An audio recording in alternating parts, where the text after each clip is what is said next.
I sat calm and steady in my armchair as my son slammed a stack of papers onto my coffee table. "Just sign them, Dad," he said, his tone dripping with false concern. "It's for your own good." My daughter stood behind him with her arms crossed, nodding along. They thought they had me cornered, an old widower too weak to fight back. In reality, that was the moment they realized everything had changed. The trap I'd laid was springing shut, and their greedy scheme was about to collapse in the most spectacular fashion. I turned my children's betrayal into their worst nightmare. Before we dive deeper, don't forget to subscribe and drop a comment letting us know where you're tuning in from. The day that set everything in motion was 3 weeks earlier, on a chilly October morning. I woke up in a hospital bed, disoriented by the antiseptic smell and the beeping of monitors. My last memory was mowing leaves in the yard and then a sharp pain exploding behind my eyes. The doctors said it was a minor stroke. Minor, though it felt anything but minor to me as I blinked up at the harsh fluorescent lights. My son, Brian, appeared at my bedside by noon. My daughter, Allison, flew in that evening from 3 states away. At first, I was deeply touched. Since my wife Linda died 6 years ago, I hadn't seen both of my children together in ages. I thought perhaps this health scare had reminded them that family comes first. "Dad, you gave us quite a fright," Allison murmured, squeezing my hand gently. Her eyes were red-rimmed, as if she'd been crying.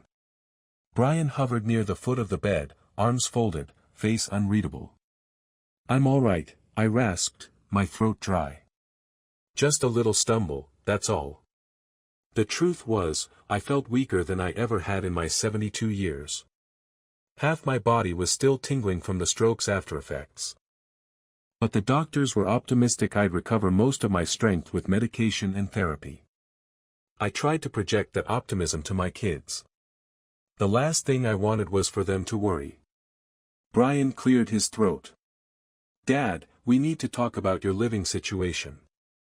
No preamble, no gentle lead-in. Straight to business, as usual with him. I managed a faint smile. "My living situation. I'll be home by Friday. That's what Dr. Patel said this morning." Allison and Brian exchanged a glance that set off an alarm bell in my brain. "Right," Allison said carefully. "Home by Friday.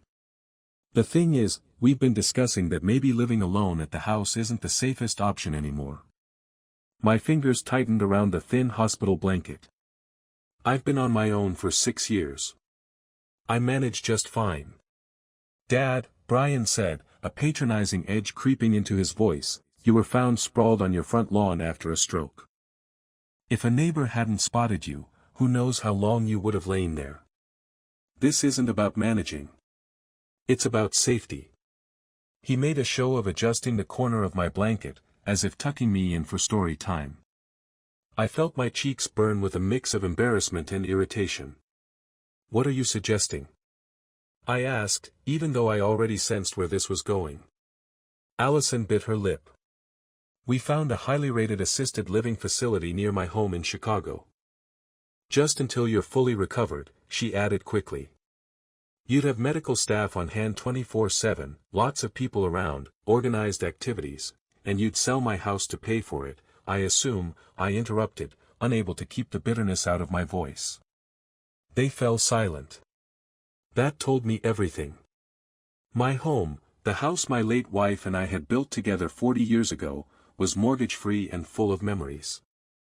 I had no intention of leaving it for some sterilized senior home states away. Certainly not to be closer to Allison's city life, where I'd be an afterthought among strangers. "Dad, the housing market is really high right now," Brian said, as if on cue. Trust him to bring up money. He'd always been a numbers guy, an accountant with a spreadsheet for every problem. "If we sell now, it could fund your care and then some. It's the practical move. We just want what's best for you," Allison added softly. I looked between my son and daughter, searching their faces. Allison wouldn't meet my eyes. Brian gave me a tight, thin smile that felt rehearsed. My heart rate monitor began to beep a little faster. I appreciate your concern, truly, I said slowly, measuring each word. But I'm not signing away my home or my independence while I'm still breathing. I'll recover at home, with a visiting nurse if I have to. End of discussion. I rarely use that tone with my kids. It was the same tone I'd once used when they were teenagers caught sneaking out past curfew, a firm, father-knows-best voice that used to put an end to arguments. Allison's eyes filled with fresh tears. She turned away, dabbing at them with her sleeve. Brian, however, took a step closer, jaw clenched. It's not just about you, Dad, he snapped. We have to think about the future. About our peace of mind too. Running 2 households isn't feasible. We can barely keep track of our own lives, and now yours. I never asked you to manage my life for me, I replied, my own anger rising to meet his. I'm still your father. I can decide where I live. A tense silence settled over the room. The only sounds were the steady whoosh of the compression cuffs around my legs and the beep of the heart monitor. Finally, Allison placed a hand on her brother's arm. Let's not do this now, she whispered. He's tired. I exhaled, not realizing I'd been holding my breath. Perhaps Allison still had some compassion in her. She had always been the gentle one growing up, the peacekeeper between Brian's brash confidence and our rules. We'll talk later, Brian muttered, clearly unhappy. Get some rest, Dad. Without another word, my son strode out of the room. Allison gave me a sad half-smile and followed him. I lay back against the pillows, my heart heavier than my limbs. They spoke of safety and care, but I knew the subtle undertow of that conversation. My children were looking at me and seeing an elderly burden. Perhaps even dollar signs. I tried to give them the benefit of the doubt, but something in my gut twisted with a sense of betrayal that no amount of hospital medication could numb. I gazed at the ceiling, recalling a promise I'd made on another hospital bed years ago. On Linda's last day, with her hand squeezing mine weakly, she made me swear I'd always look after our family. I promised her I would.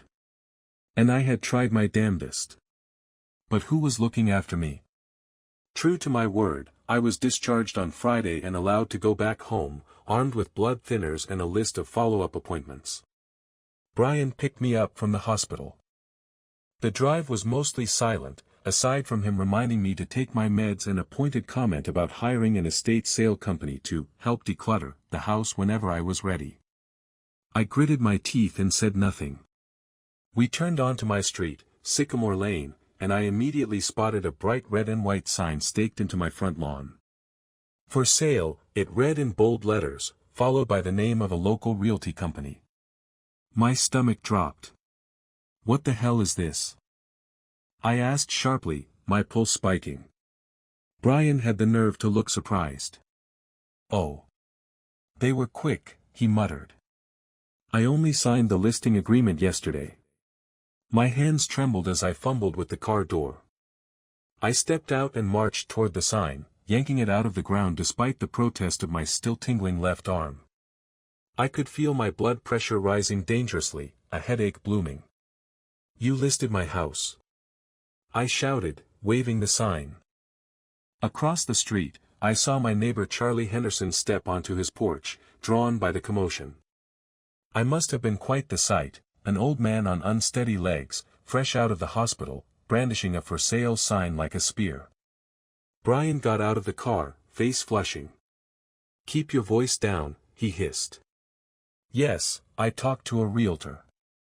It doesn't mean we have to sell, Dad, but we need to be prepared. I was trying to help handle things while you were incapacitated. Incapacitated? I was nearly sputtering. I am standing right here, capacitated as can be, and I did not authorize any damn sale. He strode over and put a steadying hand on my shoulder, whether to calm me or to physically restrain me, I wasn't sure.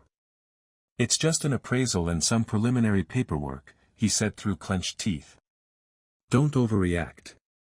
We can cancel it if you really insist on being stubborn. But you're making a mistake. I shrugged him off furiously.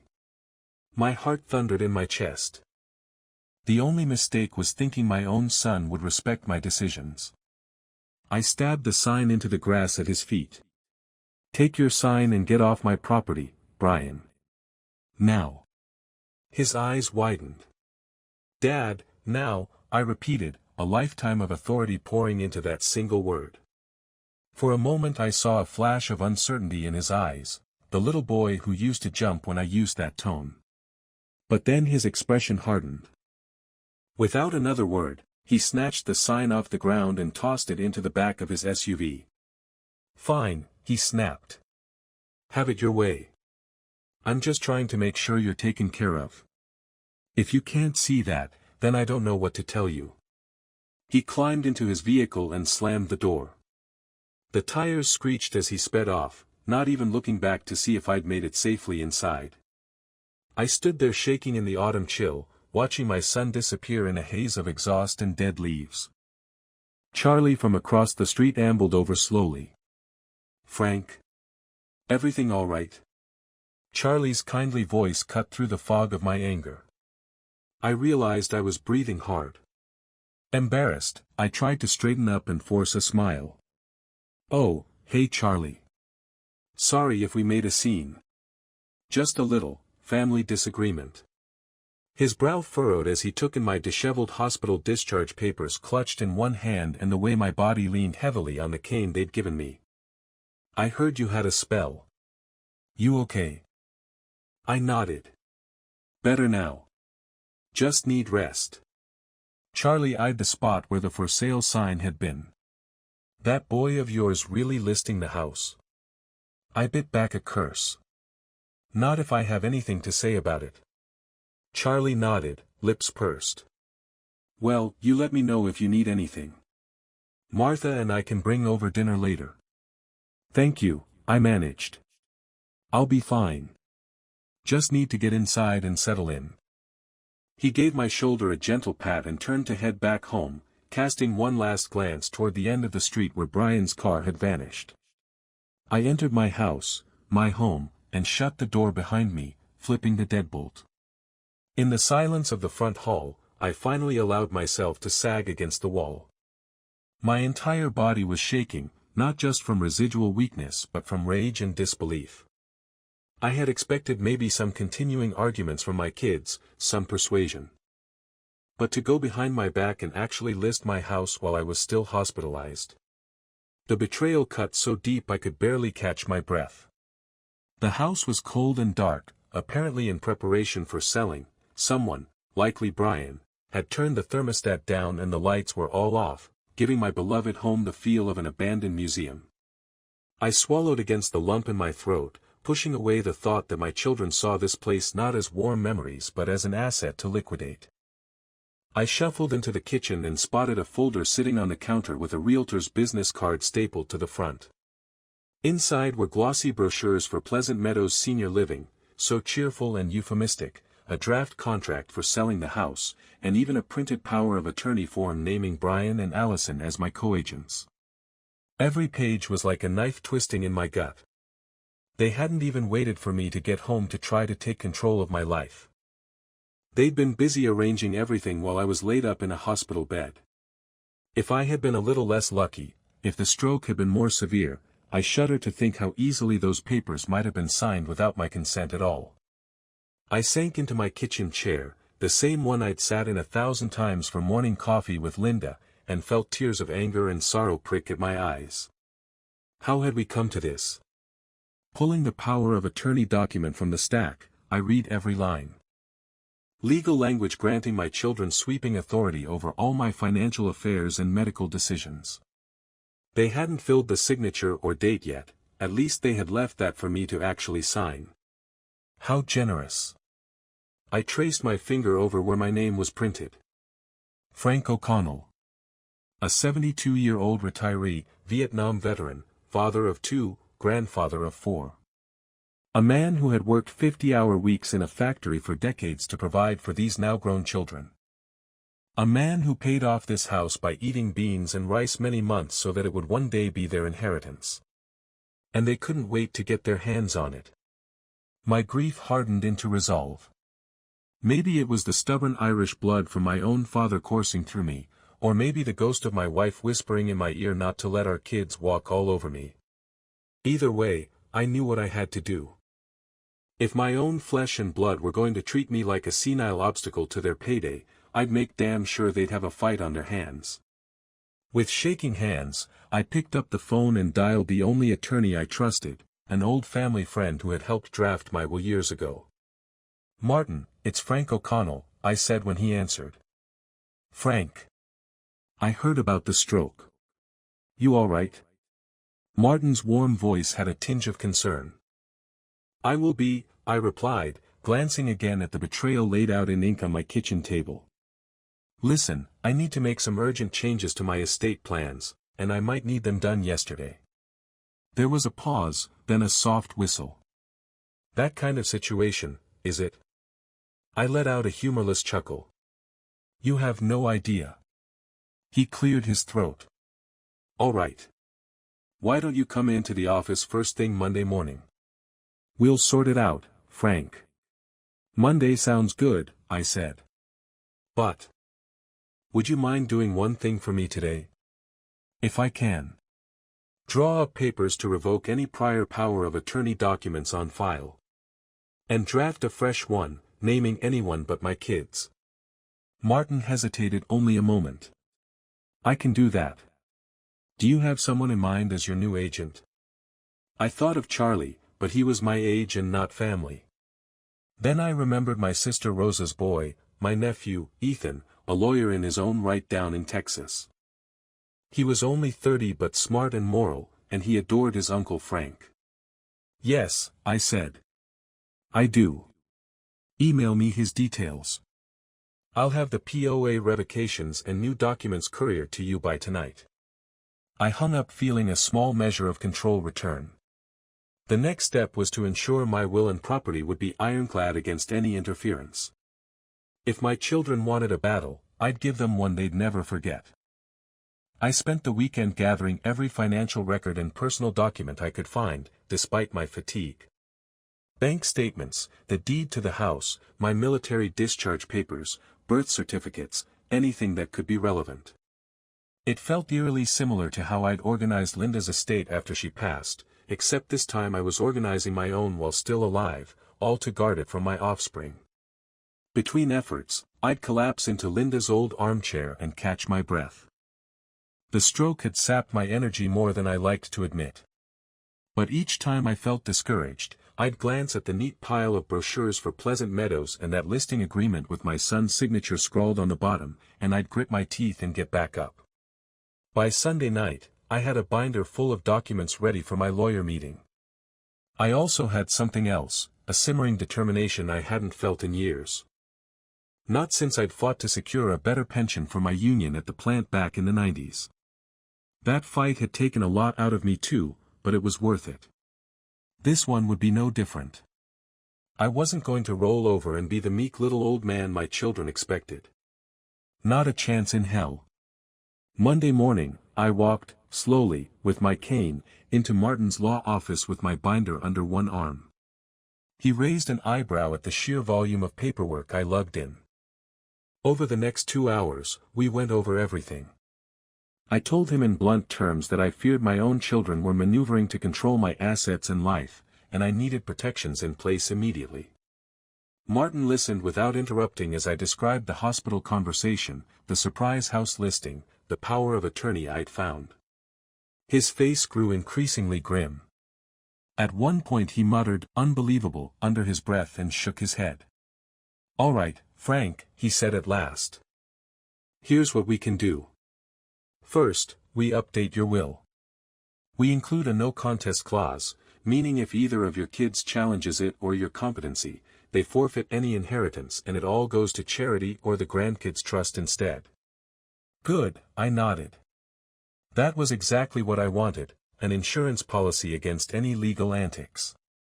Second, he continued, we set up a living trust for your major assets, house, savings, pension. You'll be the trustee while you're capable. We can name a successor trustee who isn't your son or daughter, someone impartial, maybe a bank trust department or your nephew Ethan if he's willing.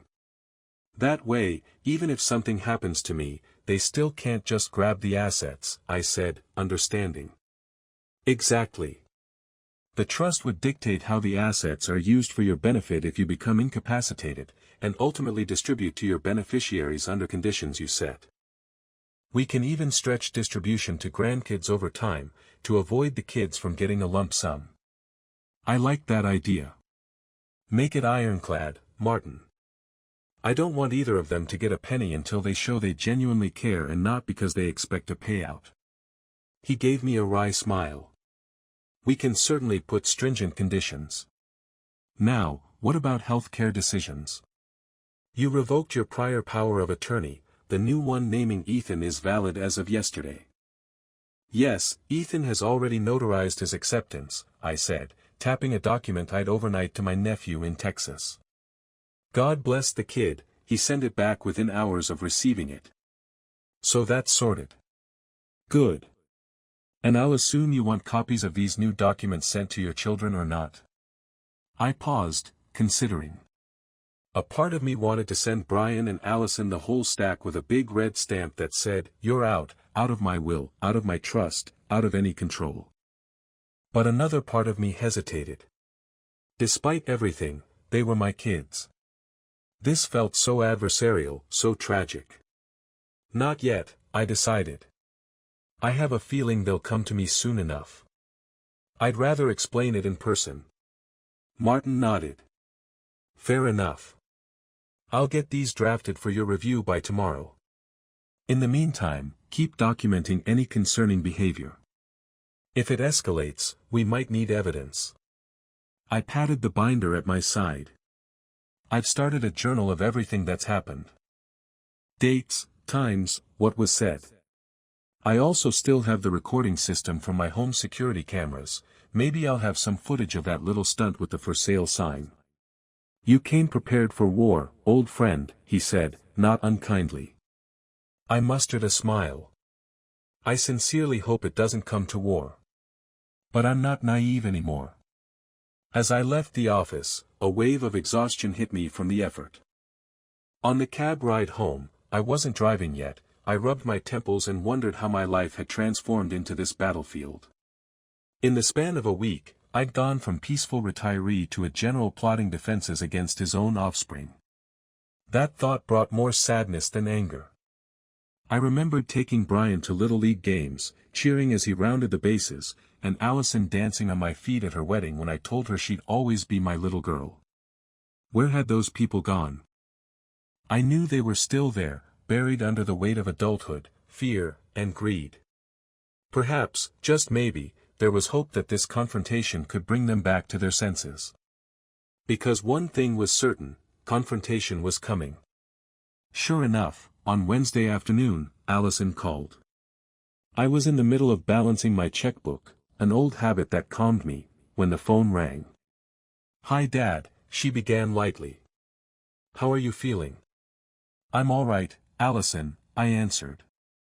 It was the first time we'd spoken since the hospital. "Getting stronger each day." "I'm glad," she said, and I could hear genuine relief in her voice. "Listen, I wanted to apologize for upsetting you at the hospital. And I heard about what happened with Brian. He told me you got pretty angry when you saw the sign." I closed my eyes, recalling the anger that had radiated off me like heat. Pretty angry is an understatement.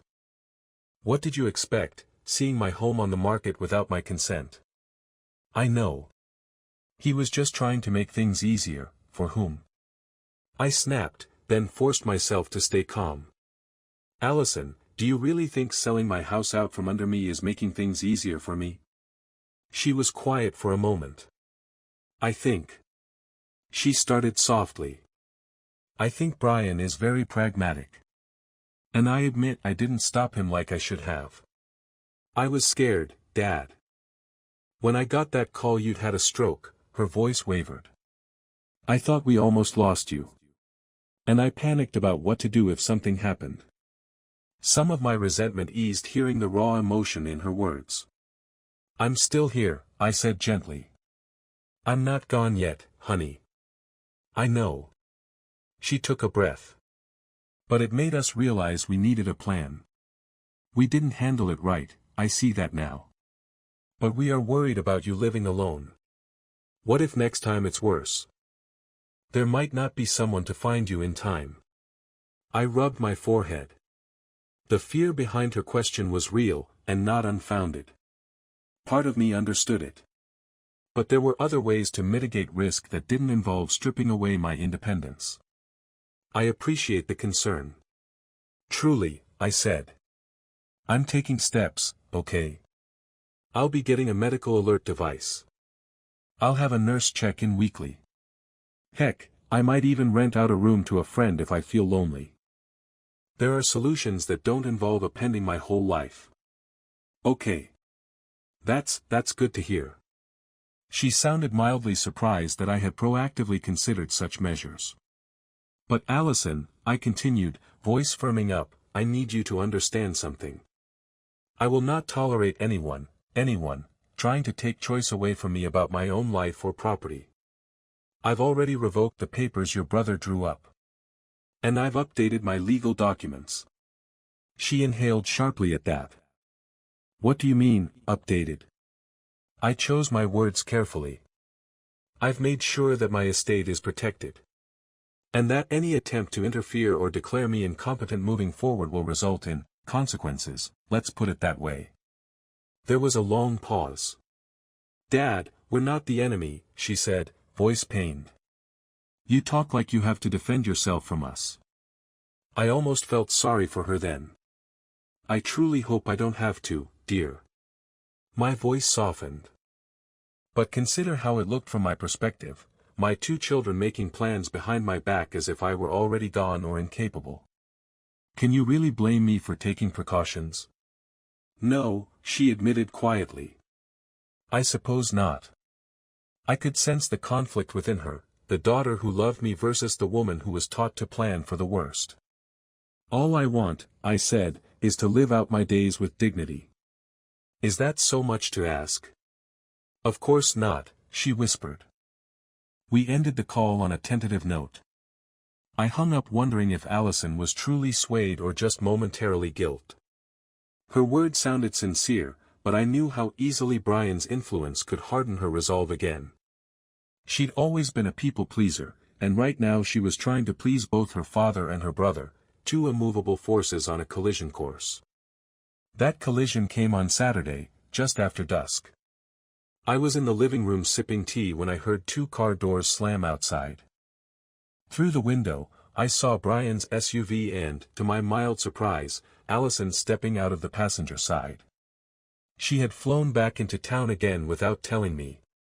My heart clutched, this was clearly an ambush, an intervention of sorts.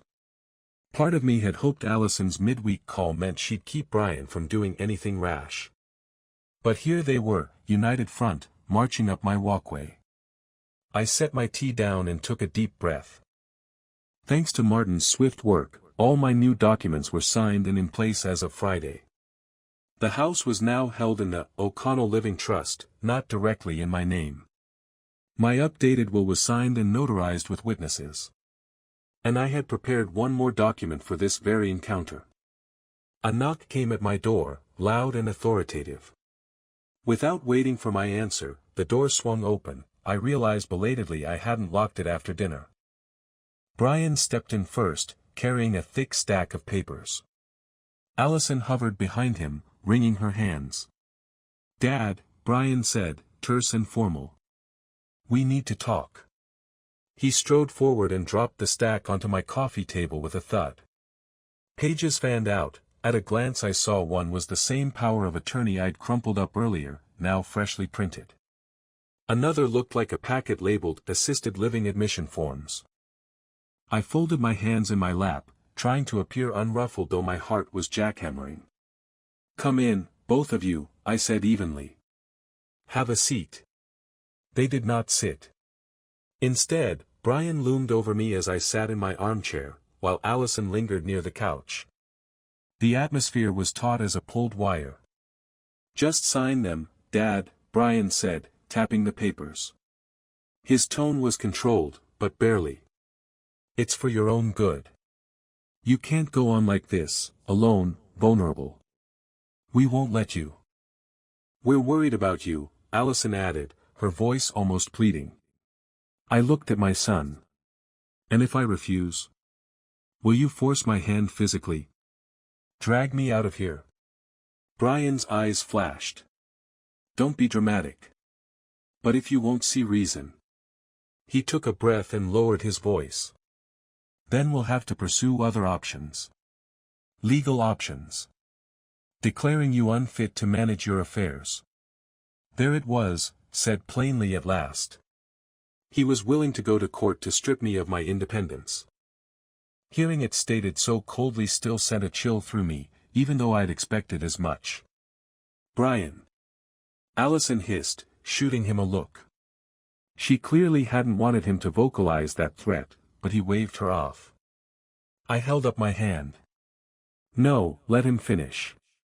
By all means, son, lay out your plan. He met my gaze with steely resolve. If you won't cooperate, we'll petition for guardianship. We've already spoken to an attorney who's confident it would be granted, considering your recent health issues. My jaw tightened. So they had it all lined up, the lawyer, probably doctors ready to testify I couldn't handle my own life. But we'd rather not go down that road, Allison interjected quickly, stepping closer. Please, Dad. Just sign the paperwork so we can put all this unpleasantness behind us. You'll be safe and cared for, and we won't have to worry. It's a win-win. Her eyes were practically begging me. I looked at my daughter, her face a portrait of distress, and my son, rigid with impatience. They truly believed they were in the right. That stunned me more than anything. In their minds, I was the unreasonable one. I sighed and reached for the papers. All right, I murmured. They both startled slightly, not expecting my acquiescence. Brian quickly masked his surprise and slid the stack fully in front of me. Allison let out a small breath, relief mingling with suspicion at my sudden compliance. I'll sign, I said, picking up the pen resting atop the stack. But on one condition. Immediately Brian's brow furrowed. This isn't a negotiation. I held up the pen to hush him. Before I sign your papers, I want you both to sign one paper for me as well.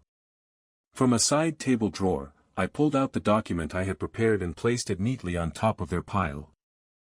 Its title gleamed in bold print, Affidavit of Voluntary Decision Incompetence. What is this? My son demanded, not even reading it yet, bristling at anything unexpected.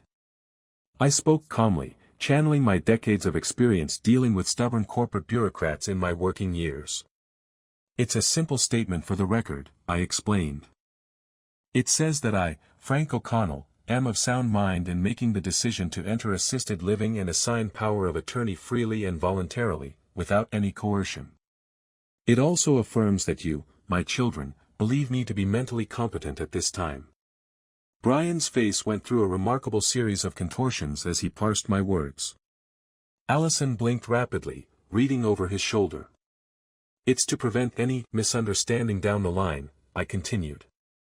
If I sign all of these, I gestured at their forms, essentially handing over my life to you, I want it clearly documented that it was my choice, made with full faculties. That protects everyone. Surely your attorney would agree it's a prudent step. I could almost hear the gears grinding in Brian's head. If he signed this, it undercut any argument that I was incompetent. It would destroy their potential guardianship case before it began. He realized I was boxing him in. And he did not like it one bit. This is ridiculous, Brian snapped. You want us to sign a paper saying you're perfectly fine when we know you're not. You had a stroke, Dad. You can barely walk a straight line without that cane. His sudden harshness made Allison flinch. I felt it like a slap, but I kept my composure. The doctor's report says I have no cognitive impairments. Physical weakness doesn't make me incapable of making decisions.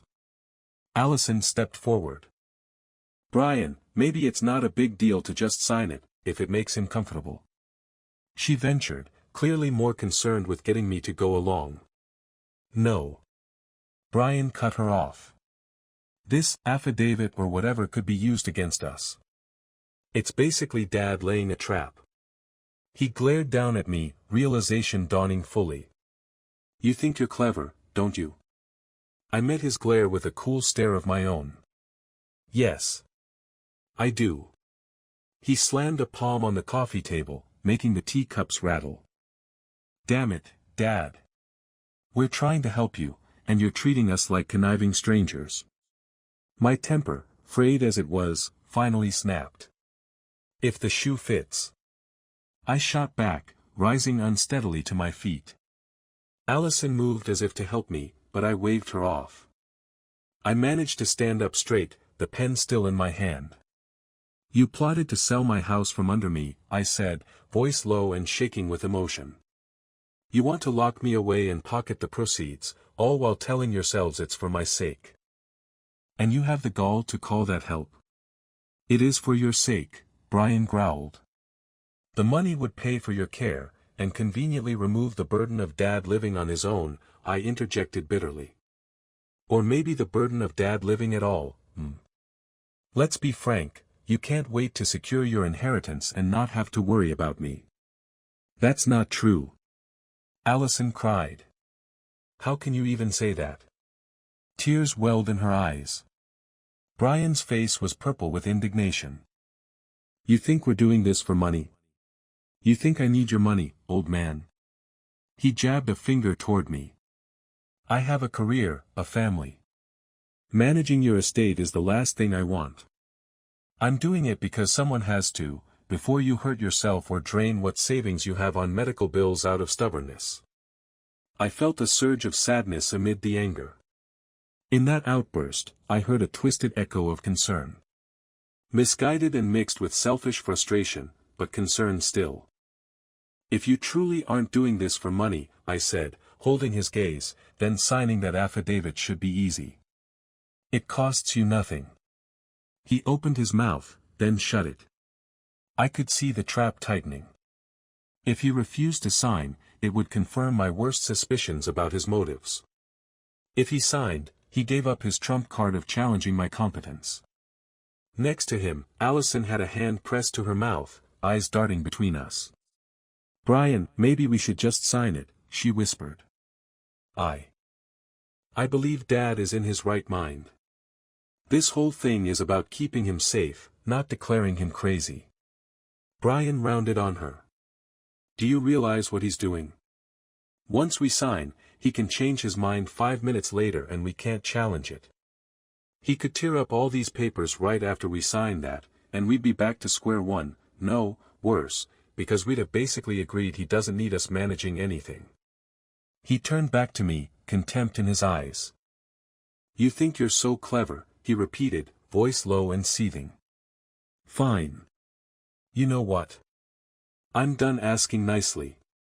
He swept the entire stack of papers, my affidavit and all, off the table with a furious swipe. Sheets scattered across the floor. Allison gave a little yelp of surprise. I won't sign your damn trap, he snarled. And I see now you're never going to sign these. He kicked at one of his power of attorney pages on the carpet. So what's left to talk about, Dad? Want to keep pretending you're in control? Fine. Let's see how the courts feel about it. He pulled out his phone. I'm calling our attorney right now. On Monday, we'll file for guardianship. You'll get a court summons. If this is how you want it, so be it. Allison rushed forward, grabbing his arm. Brian, please, no, ally. Enough coddling him. His face was ugly with rage and a kind of pain. He's not thinking straight and we have to protect him whether he likes it or not. My heart sank as I realized there would be no peaceful resolution here. This had become an all-out war in my son's eyes. Quietly, I bent and picked up the one document that mattered most off the floor, my trust summary that Martin had prepared, which listed the new ownership of the house and assets. Brian, I said softly. Before you make that call, you should know, you're already too late. He paused, phone in hand, glaring at me. What are you talking about? I extended the trust document toward him. I didn't want it to come to this, but I've taken steps. This is a certification of my living trust. As of yesterday, I no longer personally own the house or the bulk of my assets. The trust owns them, and I'm the trustee with a successor lined up. Not you, and not Allison. He snatched the paper and scanned it, his eyes widening. What is this? Allison peered over, confusion etched on her face. It means, son, I said, a mix of sorrow and satisfaction in my voice, that you cannot sell what I don't directly own. You cannot control what's in a legal trust that you have no part of.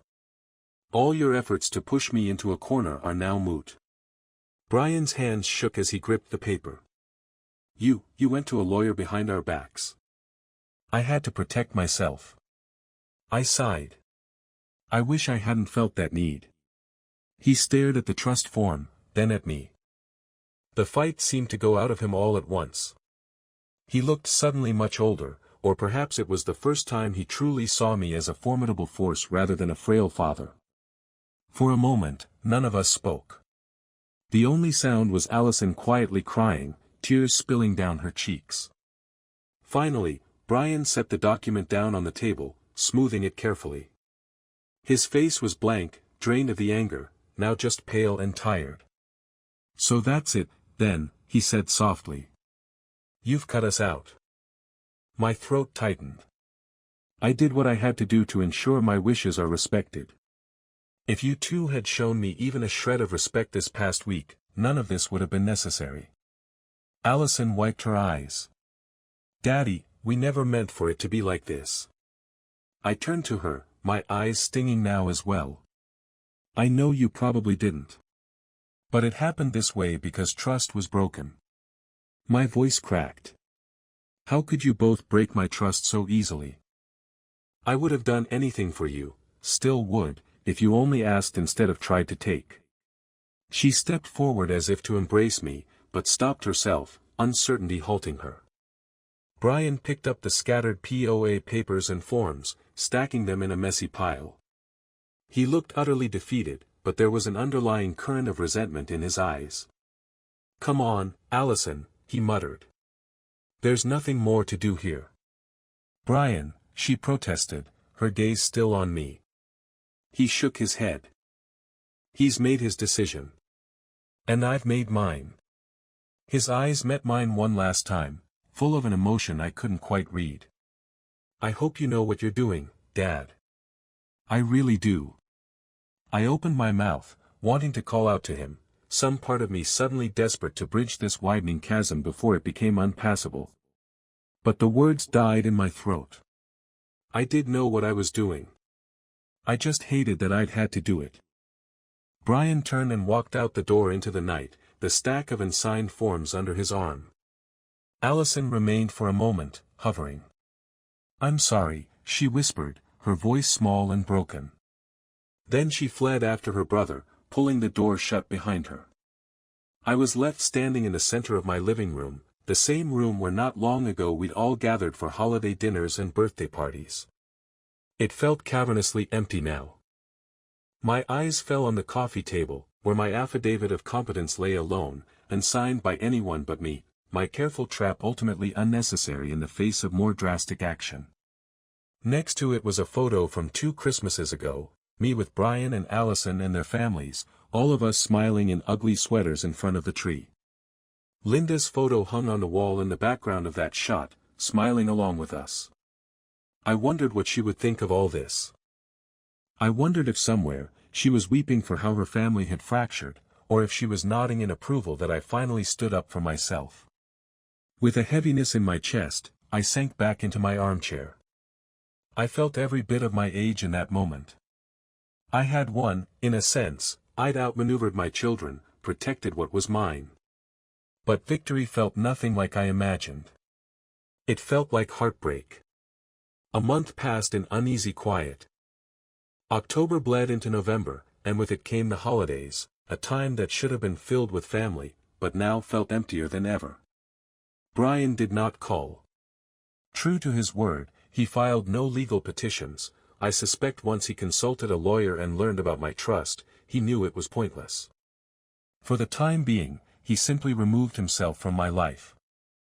I heard updates indirectly. My sister Rosa mentioned he complained to her that I betrayed him, an irony that would have made me laugh if it didn't hurt so much. Allison, however, kept in touch. A week after the confrontation, she sent a long letter, real, pen on paper, the way she used to write to us from college. In it, she poured out an apology so heartfelt it brought me to tears. She admitted she'd been swept up in fear after my stroke and had let her brother convince her of drastic measures. She took responsibility for not standing up to him sooner, and for not listening to what I truly wanted. "I miss you, Daddy," she wrote. "Please let me visit and begin to make this right." And so, a few days before Thanksgiving, I found myself nervously awaiting my daughter's arrival. I had roasted a small turkey breast, I insisted she and her kids stay for dinner, and I even dug out the old family china for the occasion. It was the first time I'd set the table for more than one since Linda's passing. When Allison stepped through the door, we embraced tightly, both of us crying almost immediately. Her two little ones, my grandchildren, 8 and 6, hung back shyly until I crouched and opened my arms to them too.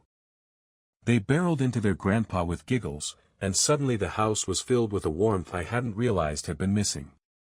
Over dinner, Allison updated me on her life, carefully avoiding the recent unpleasantness at first. The kids chatted about school and friends, and I made a point to praise the artwork they drew for me and the math test scores they proudly reported. It was as normal and as wonderful as any family meal we'd ever had. Finally, as I was slicing up pumpkin pie, Allison cleared her throat. "I spoke to Brian yesterday," she said quietly. My carving knife paused. "Oh." She gave the children a quick look. They were in the living room playing with some old toys and not paying us mind. "He's still angry. He wouldn't come today, even though I asked." I nodded, a mix of sadness and relief in my heart. "I figured as much. He might not say it, but I know he's feeling guilty too," she added. "It comes out as anger with him. Always has." I sighed. Brian had always struggled to apologize or admit fault, something Linda and I had gently tried to work on in him to little avail. "In time, maybe he'll come around," I said, mostly to comfort her. "I don't want to lose my son forever. But I also can't undo what I did, I won't. It was necessary." "I understand," Allison said quickly. "Honestly, if you hadn't done it, I fear we would have gone through with the court petition. And that would have been even more catastrophic for our relationship. Maybe this was the only way to pull us back from the brink." I reached across the table and squeezed her hand. It was the first acknowledgement from either of them that my actions, harsh as they were, had a purpose. After pie, I showed the kids the new medical alert pendant I now wore and introduced them to Donna, the retired nurse from up the block who stops by every other day to check on me. I wanted Allison to see that I had taken steps for safety. She seemed genuinely relieved.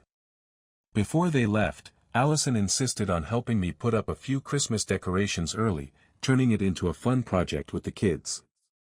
As I watched my granddaughter perch on a step stool to hang a wreath, with her mother spotting her closely, and my grandson painstakingly arrange figurines on the mantel, I felt something loosen in my chest that had been tight since the hospital.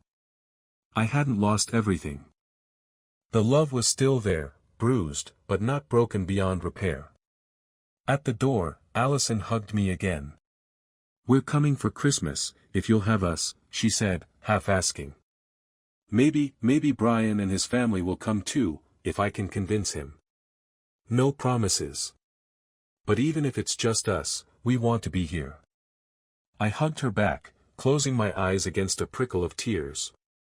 "I'd like that very much."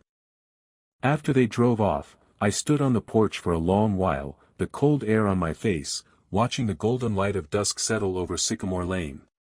Charlie from next door waved at me as he tangled himself in Christmas lights on his roof, and I chuckled, promising to come help him untangle the mess the next day. I looked inside at my cozy living room, warmed by the glow of the fireplace and newly decorated by grandchildren's hands. This was what I'd been fighting for, not just the house, but the right to fill it with love and family on my own terms. My children had tried to take control out of fear and self-interest, and I'd had to take a stand that wounded us all. But as Linda used to remind me, sometimes you have to go through pain to heal on the other side. Our family might never be exactly the same as before. There were scars now, lessons learned the hard way. My relationship with Brian remains uncertain, and that will always ache. But Allison and I are rebuilding trust, brick by brick. The grandkids still see me as their beloved grandpa, unchanged by the drama. And most importantly, I still have myself, my autonomy, my dignity, intact. In the end, my revenge wasn't about punishing my children. It was about refusing to be cast aside. It was about demanding the respect I deserved after a lifetime of giving them everything. That, I realize, is the bittersweet truth of it all. I had to hurt those I love in order to protect myself. The sweetness is that I succeeded and still salvaged what truly matters between us. The bitterness is that it was necessary at all. As I close my front door this evening, shutting out the chill and holding on to the warmth of my family's earlier visit, I whisper a quiet thanks to Linda's old photo on the wall. I did it, honey, I say softly. It wasn't pretty. But I finally stood up for myself. And our family is going to be okay. Her smile in the photo seems to shine just a little brighter in the reflection of the firelight. For the first time in a long while, I believe it. We are going to be okay. Hello everyone, and thank you for watching. I truly hope you enjoyed listening to this story as much as I enjoyed creating it. If you did, please consider liking the video and subscribing to the channel to help support the creation of more stories like this. Have a great day or evening.